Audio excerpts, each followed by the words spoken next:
다 함께 묵도하심으로 파사데나 주님의 교회 5월 23일 주일 예배를 하나님 앞에 올려드리겠습니다. 살아계신 주 하나님, 감사와 찬송을 올려드립니다. 저희들로 하나님의 사랑과 예수님의 희생과 성령님의 동행하심을 믿는 믿음 갖게 하여 주시고 하나님을 향한 사랑으로 예배로 나오게 하시니 감사합니다. 비록 이 땅에서의 인생 여정은 너무나 험하고 수없이 많은 고통과 괴로움의 함정이 숨겨져 있으나 주님이 저희에게 주신 생명의 말씀으로 모든 고난들을 극복하게 하시고 영원한 천성을 향한 소망으로 용기 내어 전진할 수 있도록 이끌어 주셨습니다.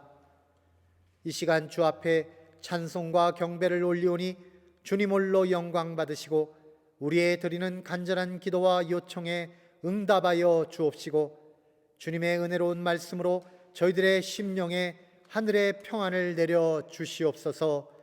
예수님의 이름으로 기도드립니다. 아멘.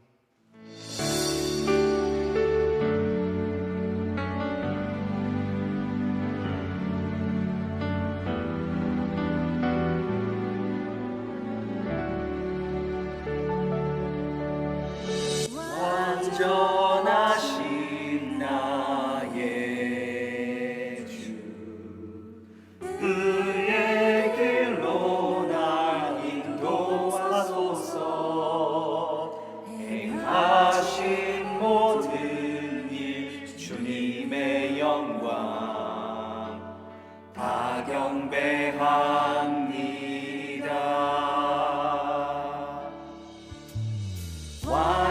완전하신 나의 주, 그의 길로 날 인도하소서. 행하신 모든 일 주님의 영광 다 경배합니다. 예배합니다. 찬양합니다. 주님만 날 다스리소서. 예배합니다. 찬양합니다. 주님 홀로 높임 받으소서.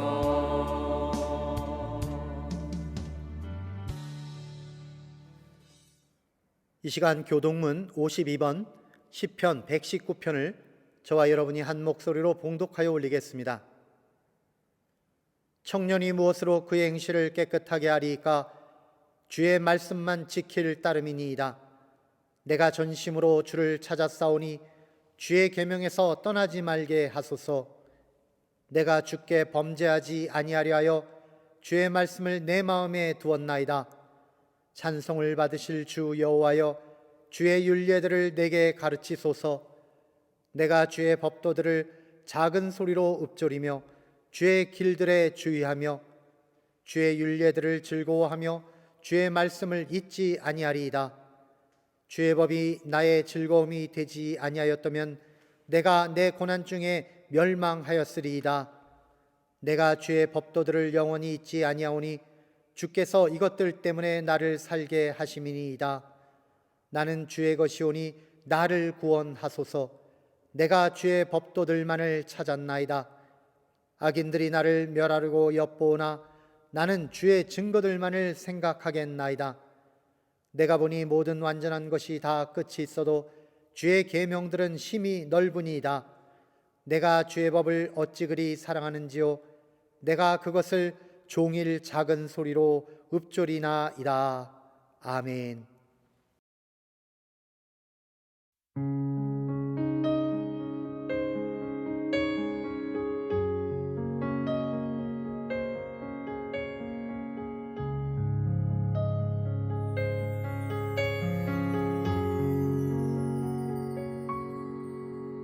성령이여 우리를 예수께로, 예수여 우리를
예수여 우리를 아버지께로 아버지 우리를 예수께로 예수여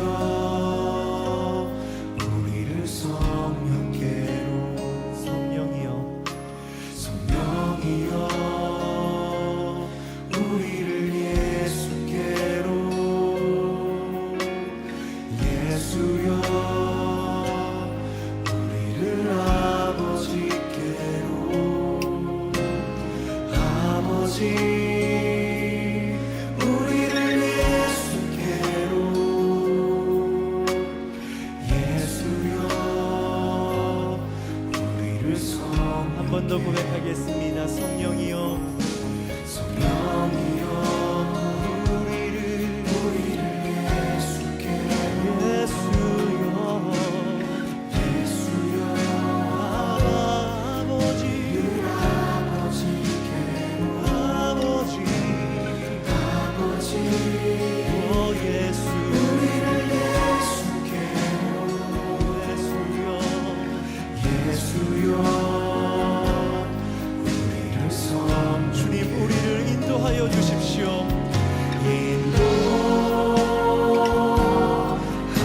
인도하소서 그 친밀한 사랑으로 그 친밀한 사랑으로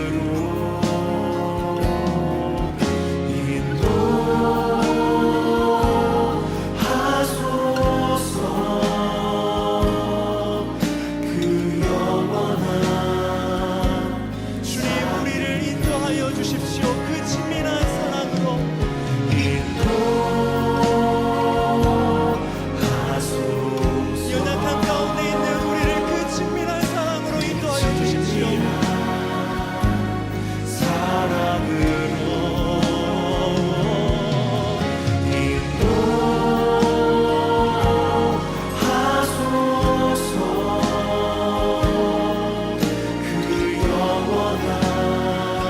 한 번 더 고백하겠습니다.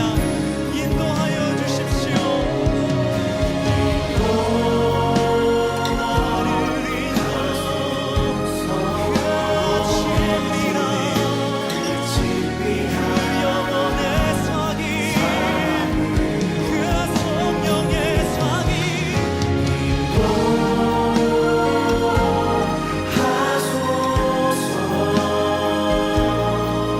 그 영원한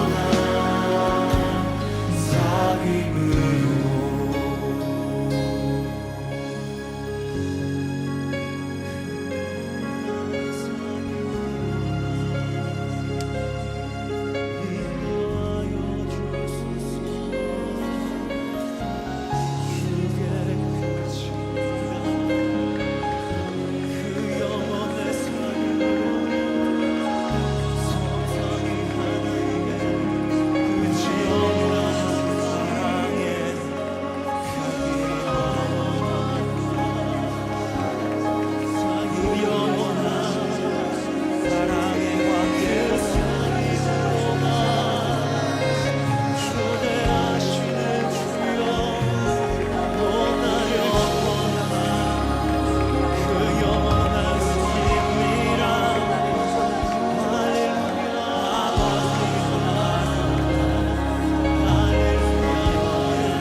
사랑의 하나님, 오늘도 저희들을 예배의 자리에 있게 하심에 감사를 드립니다.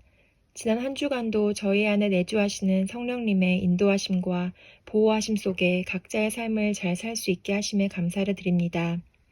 주님, 지금 세계 곳곳에 아직 끝나지 않은 코로나 전염병과 기근과 전쟁 등으로 고통받고 있는 주님의 자녀들을 긍휼히 여겨주셔서 하루속히 이 땅이 다시 새로워지고 악을 행하는 사람들이 주 앞으로 나와 구원받는 역사가 이루어지기를 기도드립니다. 코로나로 인해 지금까지 모이지 못했던 저희 주님의 교회가 다시 모여 함께 하나님을 찬양하고 예배하고 교제할 수 있는 날이 속히 오기를 기도합니다. 그날이 오기까지 서로 마음으로 아끼고 섬기며 하나님의 사랑을 나눌 수 있기를 기도합니다. 말씀을 전하실 목사님에게 늘 새 힘과 능력을 부어주시고 늘 건강한 모습으로 단 위에 서실 수 있도록 축복해 주세요. 우리 주 예수 그리스도 이름으로 감사하며 기도드립니다. 아멘. 오늘 주시는 하나님의 말씀은 출애굽기 20장 1절에서 17절 말씀입니다. 제목은 참 자유로의 여정 7번째 시간으로 천국 헌법 The Journey to True Freedom, The Constitution of God's Kingdom입니다. 1절에서부터 함께 읽겠습니다. 하나님이 이 모든 말씀으로 말씀하여 이르시되 나는 너를 애굽 땅 종되었던 집에서 인도하여 낸 내 하나님 여호와니라. 너는 나 외에는 다른 신들을 내게 두지 말라. 너를 위하여 새긴 우상을 만들지 말고 또 위로 하늘에 있는 것이나 아래로 땅에 있는 것이나 땅 아래 물속에 있는 것에 어떤 형상도 만들지 말며 그것들에게 절하지 말며 그것들을 섬기지 말라. 나 내 하나님 여호와는 질투하는 하나님인즉 나를 미워하는 자의 죄를 갚되 아버지로부터 아들에게로 3, 4대까지 이르게 하거니와 나를 사랑하고 내 계명을 지키는 자에게는 1000대까지 은혜를 베푸느니라. 너는 내 하나님 여호와의 이름을 망령되게 부르지 말라. 여호와는 그의 이름을 망령되게 부르는 자를 죄 없다 하지 아니하리라. 안식일을 기억하여 거룩하게 지키라. 엿새 동안은 힘써 내 모든 일을 행할 것이나 일곱째 날은 내 하나님 여호와의 안식일인즉 너나 네 아들이나 내 딸이나 내 남종이나 내 여종이나 내 가축이나 내 문 안에 머무는 객이라도 아무 일도 하지 말라. 이는 엿새 동안에 나 여호와가 하늘과 땅과 바다와 그 가운데의 모든 것을 만들고 일곱째 날에 쉬었음이라. 그러므로 나 여호와가 안식일을 복되게 하여 그날을 거룩하게 하였느니라. 내 부모를 공경하라. 그래야면 내 하나님 여호와가 내게 준 땅에서 내 생명이 길리라. 살인하지 말라. 간음하지 말라. 도둑질하지 말라. 내 이웃에 대하여 거짓 증거하지 말라. 내 이웃의 집을 탐내지 말라. 내 이웃의 아내나 그의 남종이나 그의 여종이나 그의 소나 그의 낙이나 무릇 내 이웃의 소유를 탐내지 말라. 아멘. 할렐루야. 사랑하는 성도 여러분 반갑습니다.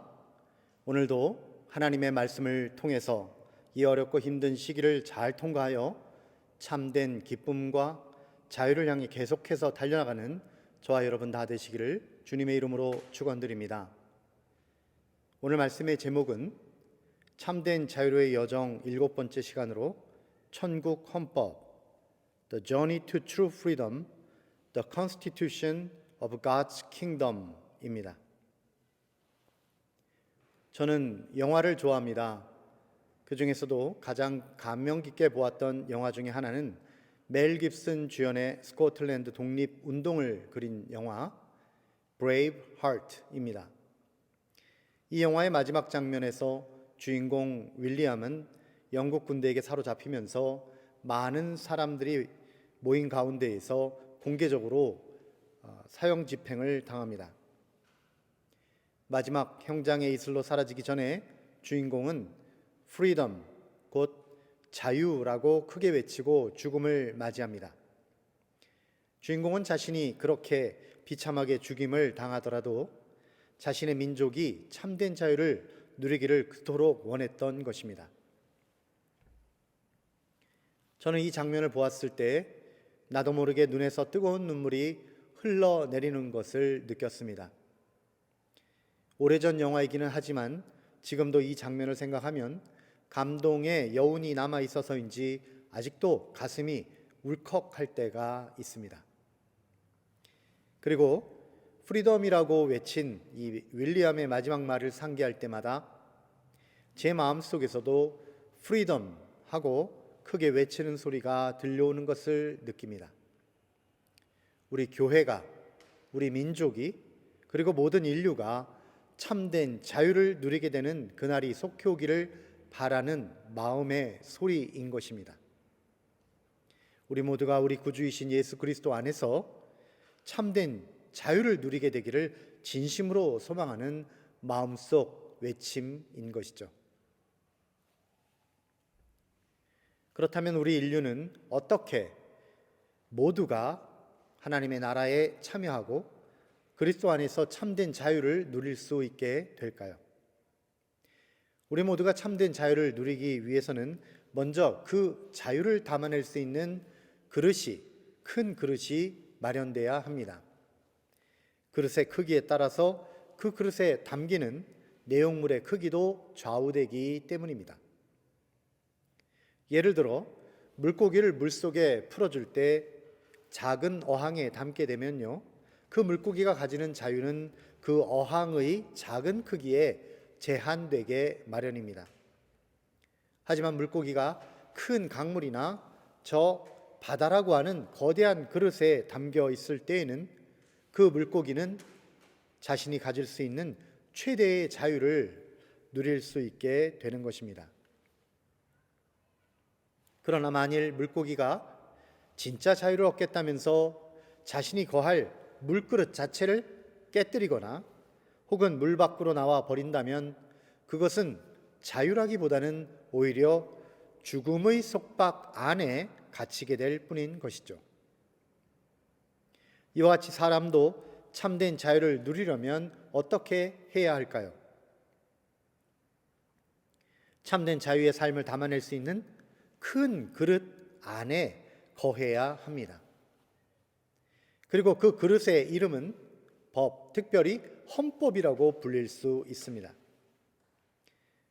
사람이 자기 기분에 따라서 사람을 다스리는 것이 아니라 모든 사람은 법 안에서 평등하고 모든 사람들이 그 법 질서 안에 거함으로써 법의 다스림 안에 있을 때에 모든 사람은 그 법 안에서 헤엄치며 자유를 누리며 살 수 있게 되는 것입니다.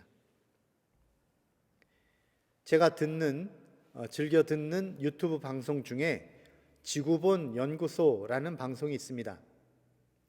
여기서 여러 나라들이 살아온 역사와 문화 같은 것을 소개하고 있는데 그 중에 부탄이라는 나라를 소개한 영상이 있었습니다.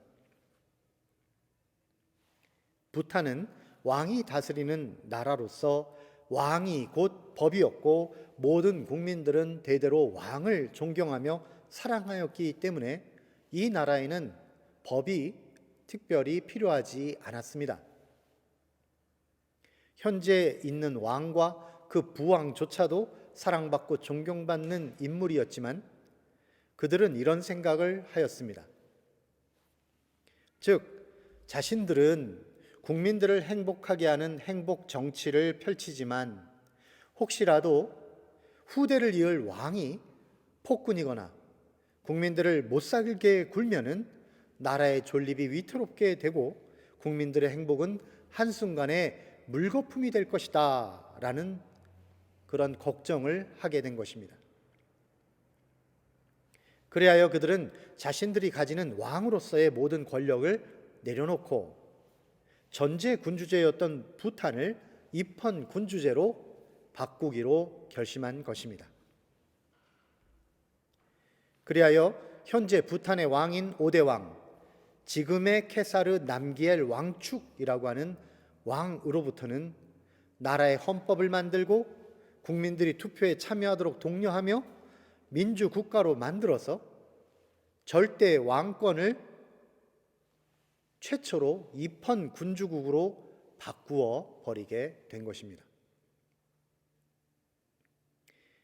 부탄은 이로써 모든 국민들의 행복 지수가 가장 높은 나라 중에 하나이기도 하지만 동시에 국민들 모두가 헌법 안에서 최대한의 자유를 누릴 수 있는 민주국가가 된 것입니다. 즉, 국민들의 자유를 담아내는 큰 그릇을 이제 마련하여 갖게 되었다는 말이죠. 한 나라의 정체성은 바로 그 헌법 안에 담기게 됩니다. 그리고 그 헌법의 그릇의 크기에 따라 국민들이 누리는 자유의 크기도 그 안에서 정해지게 마련이지요.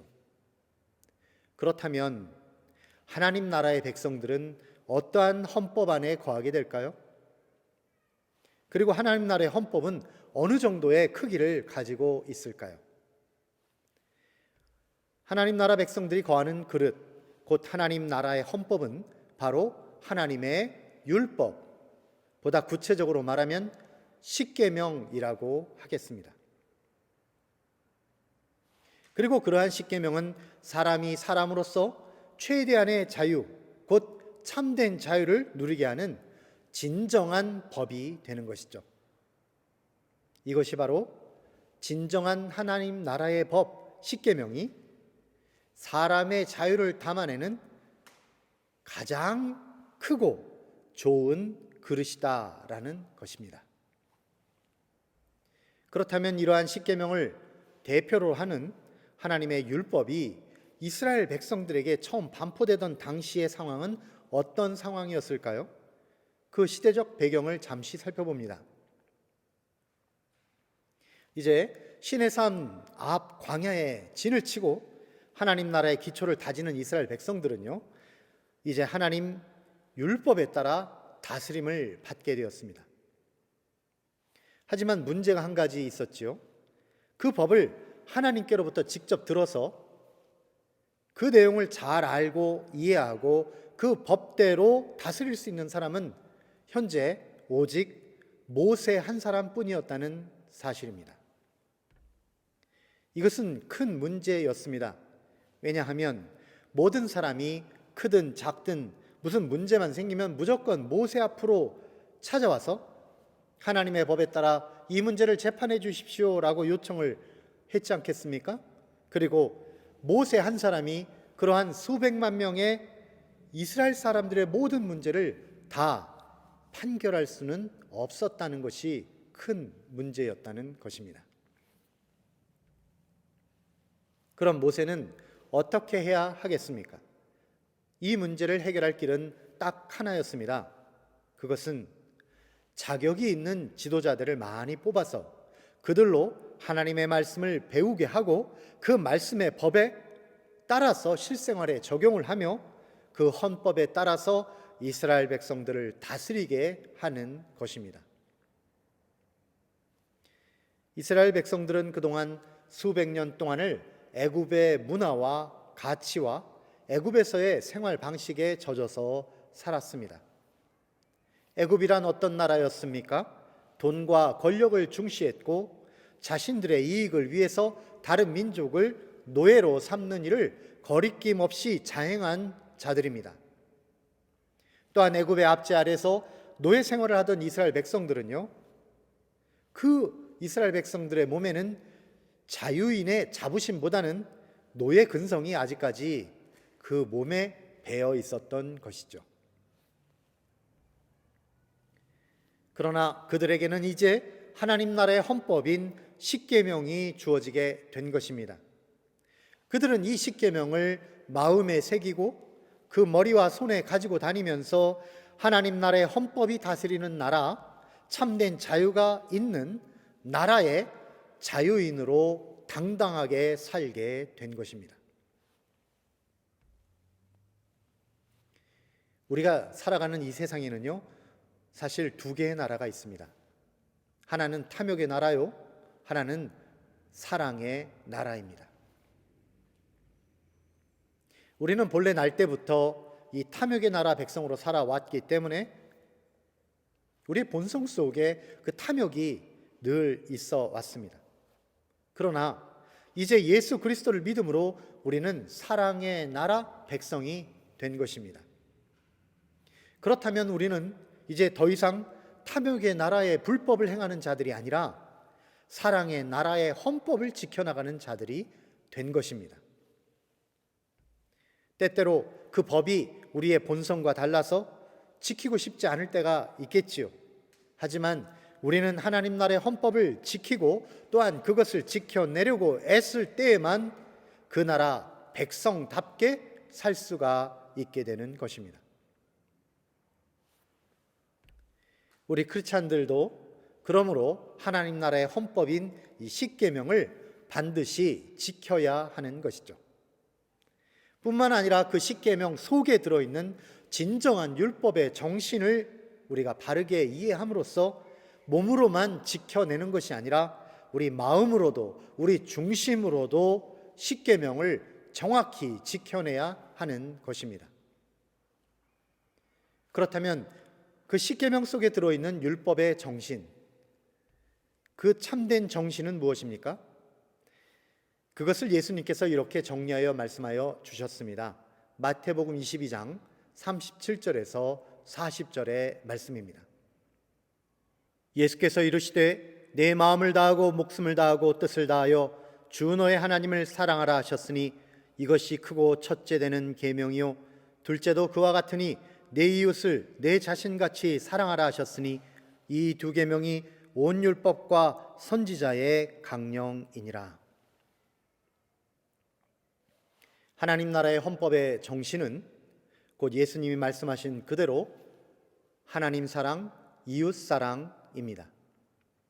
그러므로 오늘 말씀에 나오는 십계명을 연구할 때에 예수님이 말씀하신 이러한 율법의 정신에 입각해서 자세히 연구를 하고 우리도 그 말씀을 지켜 행하며 말씀 안에서 참된 자유를 누리게 되시기를 주님의 이름으로 축복드립니다. 그렇다면 이러한 십계명이 오늘날 우리에게 주는 메시지는 무엇일까요? 이러한 십계명을 통해 우리가 배워야 하는 것, 곧 우리 마음속에 깊이 간직해야 하는 하나님 나라의 헌법의 정신, 그것은 무엇입니까? 그것은 크게 두 가지인데요. 첫째, 하나님 사랑입니다. 이것은 하나님을 경외하는 삶을 말하죠. 하나님이 이스라엘 백성들에게 내려주신 10개의 계명, 즉 십계명은요, 2개의 돌판에 새겨졌습니다.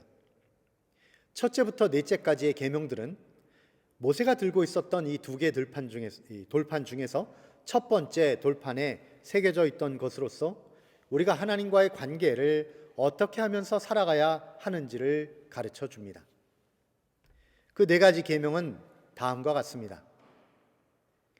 십계명의 첫째는 하나님 외에는 다른 신을 두지 말라는 것이요, 두 번째는 우상을 섬기지 말라는 것이요, 세 번째는 하나님의 이름을 망령되이 일컫지 말라는 것이요, 네 번째는 안식일을 거룩하게 지키라는 것입니다.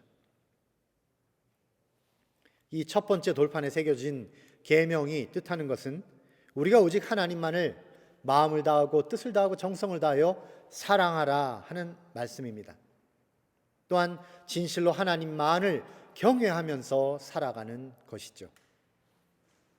이 4가지 계명이 말하는 바 하나님을 경외하는 삶이란 우리가 이해하기 쉬운 언어로 말하자면 한마디로 예배라고 할 수가 있습니다.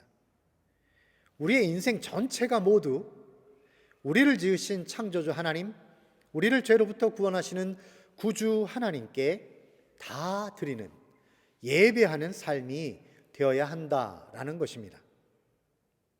예수님께서는 우리가 하나님 앞에 어떻게 예배해야 하는지를 이렇게 말씀하셨습니다. 요한복음 4장 24절, 하나님은 영이시니 예배하는 자가 영과 진리로 예배할지니라. 우리가 예배할 때요, 하나님 앞에 영과 진리로 예배한다라는 것은 We must worship in spirit and in truth. 즉 하나님의 성령으로 충만하여 진리의 말씀 안에서 살아가는 삶의 모든 여정 자체가 하나님께 영광을 올려드리는 예배가 된다라는 말입니다. 이러한 예배의 삶을 보다 구체적으로 묘사한 것이 사도 바울이 로마서 12장에서 표현한 영적 예배에 대한 말씀입니다. 그러므로 형제들아, 내가 하나님의 모든 자비하심으로 너희를 권하노니 너희 몸을 하나님이 기뻐하시는 거룩한 산 제물로 드리라. 이는 너희가 드릴 영적 예배니라. 너희는 이 세대를 본받지 말고 오직 마음을 새롭게 함으로 변화를 받아 하나님의 선하시고 기뻐하시고 온전하신 뜻이 무엇인지 분별하도록 하라. 이 말씀은 우리의 몸과 마음을 온전히 하나님께 다 바치라는 말입니다. 이 세대와 세상의 문화를 따라서 가지 말고 오직 우리 안에 내주하시는 성령 하나님의 인도에 따라서 하나님 아버지께서 기뻐하시는 그 삶을 살아가라라는 말씀이죠. 우리는 하나님께 영광이 되지 않는 것은요, 생각하지도 말고 말하지도 말고 묵상하지도 행하지도 않도록 성별된 존재들인 것입니다. 우리는 우리 것이 아닙니다. 우리의 몸과 마음은 우리의 것이 아닙니다. 그러므로 우리 인생을 살아가는 데 있어서 우리 육신의 만족을 목표로 살아서는 안 되는 것입니다. 오직 하나님의 의, 하나님의 나라를 목표로 삼아서 우리가 살아가야 한다는 것입니다. 그것이 바로 첫 번째 돌판에 새겨진 하나님의 십계명이 우리들에게 교훈하시는 참된 자유의 정신이 깃들인 내용인 것이죠. 오직 하나님을 사랑하며 살아가라는 것입니다. 그럼 우리는 이렇게 말할 수도 있을 것입니다. 사람이 어떻게 그렇게 한결같이 하나님을 사랑하면서 살 수가 있겠습니까? 우리 가운데 그렇게 하나님을 경외하고 살아간 사람이 누가 있습니까? 우리가 어디서 그런 본을 찾겠습니까? 이렇게 우리들에게 물을 수도 있겠죠. 물론 사람은 연약한 존재요, 결코 완전해질 수 없는 부족한 존재인 것은 사실입니다. 하지만 하나님께서 인정하신 사람도 있습니다. 하나님을 진심으로 사랑하고 하나님의 말씀을 지켜 행하기 위해서 마음과 뜻과 정성을 다한 사람도 분명히 살았던 것입니다. 예를 들면 들에서 양치던 목동이었다가 이스라엘의 두 번째 왕이 된 다윗 왕입니다. 열왕기상 9장 4절에서 5절에 보시면 하나님께서 이 성전을 봉헌하고 있는 솔로몬에게 나타나셔서 하나님께서 얼마나 사랑하는 사람이 있었는지, 하나님을 얼마나 사랑한 자가 있었는지를 하나님의 진심을 담아서 이렇게 말씀하시는 대목이 나옵니다. 내가 만일 내 아버지 다윗이 행함같이 마음을 온전히 하고 바르게 하여 내 앞에서 행하며 내가 내게 명령한 대로 온갖 일에 순종하여 내 법도와 율례를 지키면 내가 내 아버지 다윗에게 말하기를 이스라엘의 왕위를 오를 사람이 내게서 끊어지지 아니하리라 한 대로 내 이스라엘의 왕위를 영원히 견고하게 하려니와.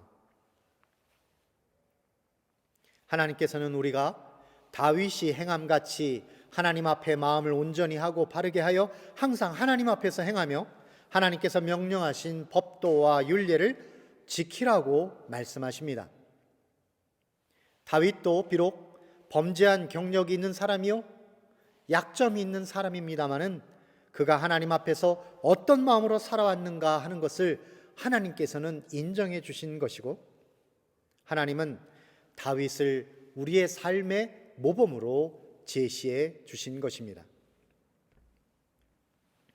하나님은 우리를 당신의 형상대로 창조하셨고 하나님은 우리를 축복하셔서 모든 좋은 것을 다 허락하신 분입니다.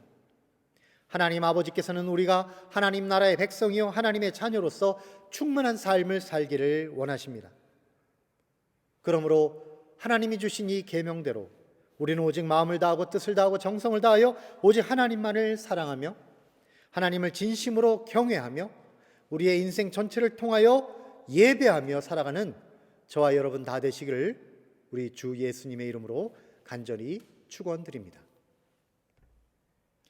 하나님께서 내려주신 십계명의 정신 첫 번째는 이와 같이 하나님 사랑이라고 한다면, 두 번째는요 이웃 사랑입니다.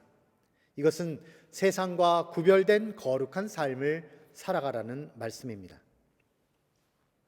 모세의 손에 들린 두 번째 돌판에 새겨진 계명은 다음과 같습니다.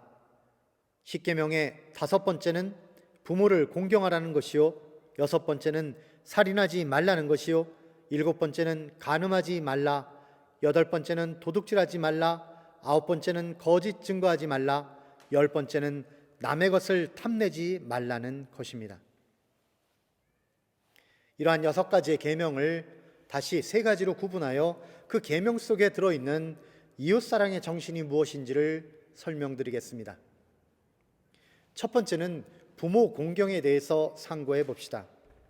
우리는 부모를 공경함으로써 우리가 하나님 아버지께 입양된 하나님의 자녀라는 우리의 정체성을 우리 자신과 하나님 앞에 드러내게 되는 것입니다. 우리가 부모를 존중히 여기고 부모의 그 바른 행실을 쫓아감으로써 우리는 점차 닮아가야 할 하나님의 형상을 드러내는 것이라는 말이죠. 바로 이 부분에서 우리가 좀 더 생각해야 할 것이 있습니다. 그것은 부모된 우리의 삶의 모습입니다. 우리의 자녀들은, 그리고 우리의 자녀 세대들은요, 우리의 모습을 보고 우리들의 인생 여정의 뒤를 밟아 따라올 것입니다.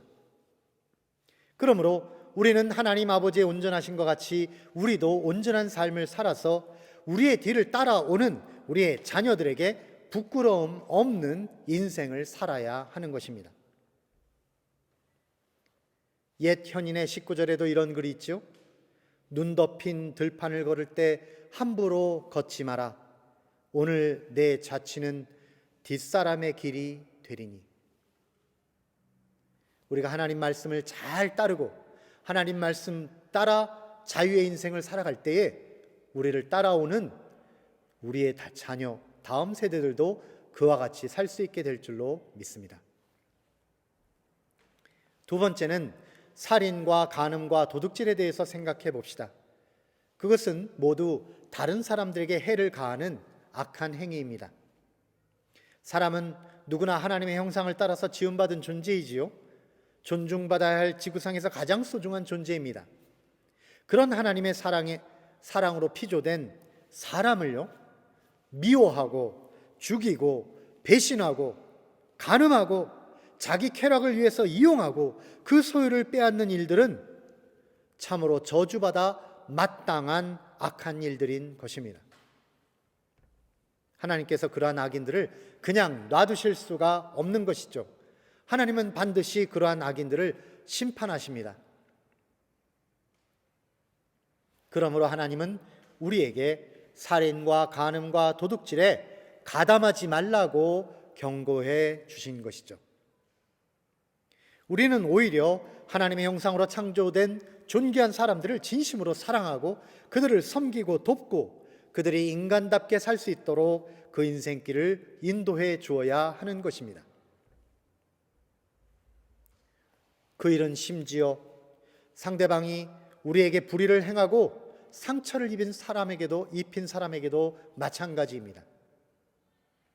그러한 사람조차도 우리가 사랑으로 만일 우리에게 해를 끼쳤다고 해서 우리가 사랑으로 품어주지 않고 그를 향한 사랑의 의무를 다하지 않을 이유가 없는 것입니다.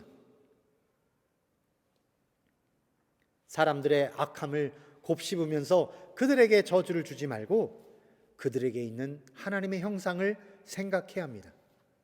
그들도 하나님의 사랑받는 하나님의 자녀들이죠. 주님은 우리들에게 모든 사람을, 심지어 원수까지도 사랑하라고 하셨습니다. 세 번째로 거짓 증거하는 것과 탐욕에 대해서 경계하라고 주신 마지막 2개의 계명을 생각해 봅시다. 인류의 역사의 처음부터 거짓 증거와 탐욕을 가진 존재가 있었습니다. 그는 사단입니다. 사단은 하나님을 대적한 자이며 심지어 하나님만이 가지신 창조자의 권위를 빼앗아 가지려고 한 탐욕의 화신입니다. 또한 사단은 최초의 사람을 유혹해서 하나님에게서 멀어지게 할 때에도 그의 장기인 거짓말로 인류를 타락시킨 장본인인 것이죠. 그럼 하나님께서는 이 사단을 가만히 두실 리가 없습니다. 사단에게 심판을 내리실 것이고 또한 사단을 지옥의 영원한 죽음 속에 가두어 버리실 것입니다. 그런데 만일 우리 하나님의 자녀들이 이 사단이 행하는 거짓 증거와 탐욕을 우리도 같이 행하고 앉아 있으면 어떻게 되겠습니까? 아마도 사단이 하나님께 항의를 할 것입니다. 저들 인간들도 자기 사단과 마찬가지로 거짓 증거와 탐욕을 가지고 있는 자들인데 어찌 자기만 지옥으로 보내고 저 거짓 증거와 탐욕을 가진 인간들은 그냥 두십니까? 라고 논리적으로 대항할 수가 있다는 것이죠. 그리고 우리를 향해서는 이렇게 정죄하겠죠. 너가 그와 같이 거짓과 탐욕으로 살았으니 너의 갈 곳은 지옥 외에 다른 곳이 없다 라고 말입니다. 이것이 바로 사단의 정죄입니다. 탐욕과 거짓의 영은요, 어떻게든 우리를 죽이려고 하고 어떻게든 우리를 나쁜 길로 인도해서 하나님 마음도 아프게 하고 또한 우리들을 절망에 빠뜨리려고 하고 있는 것입니다. 그러므로 우리는 절대로 거짓말, 거짓 증거에 빠지지 말아야 하고 그리고 탐욕에 빠져들어가서는 안 되는 것이죠. 사랑하는 여러분, 그러나 너무 걱정하거나 너무 염려하지는 마십시오. 다만 여러분은 하나님이 주신 계명인 십계명을 지켜가려고 마음을 다하시면 됩니다. 그러면 하나님께서 우리를 안전하게 지켜주실 것입니다. 사단의 유혹이나 사단의 어떤 핍박에도 빠지지 아니하도록 우리를 지켜주실 것입니다. 설령 우리가 주의가 부족해서 어떤 실수를 하게 되고 죄를 짓게 되더라도 우리가 사단의 정죄에 빠져서는 안 됩니다. 왜냐하면 그 어떤 순간에도 주께서는 우리를 보호해 주시고 지켜주시기 때문입니다. 로마서 8장 1절에서 2절은 우리들에게 이렇게 위로의 말씀을 주고 계십니다. 그러므로 이제 그리스도 예수 안에 있는 자에게는 결코 정죄함이 없나니 이는 그리스도 예수 안에 있는 생명의 성령의 법이 죄와 사망의 법에서 너를 해방하였음이라. 아멘. 우리는 예수 그리스도께서 십자가 위에서 모든 우리의 죄값을 다 치루어 주셨고 무덤에서 부활하셔서 그 부활의 능력으로 하나님의 자녀가 된 사람들입니다. 그러므로 어떤 사단의 정죄가 들리더라도 그것 때문에 염려나 걱정의 감옥에 갇히지 마시기를 바랍니다. 오직 마음을 다하고 뜻을 다하고 정성을 다하여 우리 주 하나님을 사랑하고 우리 이웃을 내 몸과 같이 사랑하라는 하나님의 계명에 집중하시기를 바랍니다. 그러면 하나님 아버지께서는 그 크신 은혜와 사랑으로 보내주신 우리 주 예수 그리스도의 십자가의 능력으로 우리를 영원한 천성을 소유한 자로 만들어줄 것이고 또한 지금도 우리 안에 내주하시는 예수의 영, 곧 우리 주의 성령께서 우리의 모든 인생길을 인도해 주실 것입니다. 그와 같은 믿음으로 참된 자유로의 여정을 향해서 사랑의 행진을 계속해서 나아가는 저와 여러분 다 되시기를 우리 주님의 이름으로 간절히 축원드립니다. 기도하겠습니다.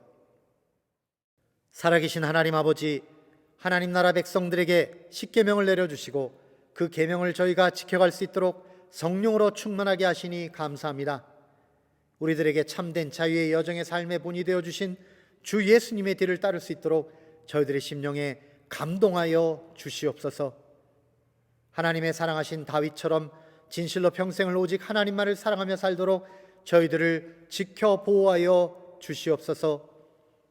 하나님 사랑 이웃 사랑의 계명의 그 정신을 저희들로 바로 깨닫도록 도와주시고 오직 하나님의 나라를 향한 참된 자유로의 인생 여정을 달려갈 수 있도록 날마다 동행하여 주시옵소서. 예수님의 이름으로 기도드립니다. 아멘.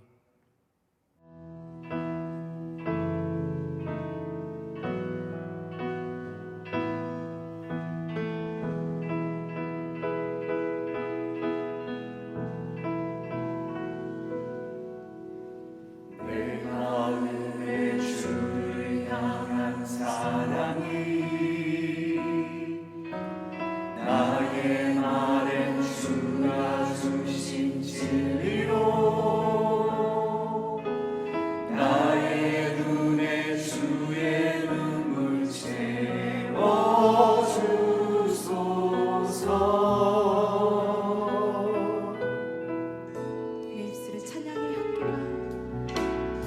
입술에 찬양의 향기가 두 손에 든 주를 닮은 손길이 나의 삶의 주의 흔적 담게 하소서.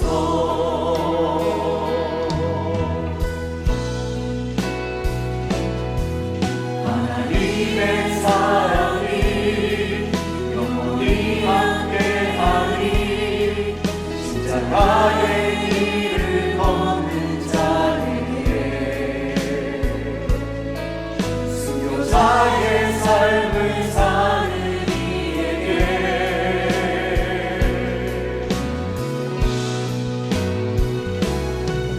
주하는 소리와 세상 유혹 속에도 주의 순결한 신부가 되리라.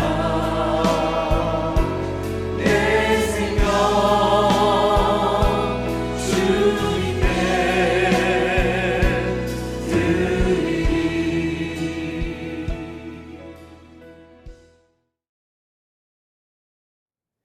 이제는 축도로서 모든 예배를 마치겠습니다.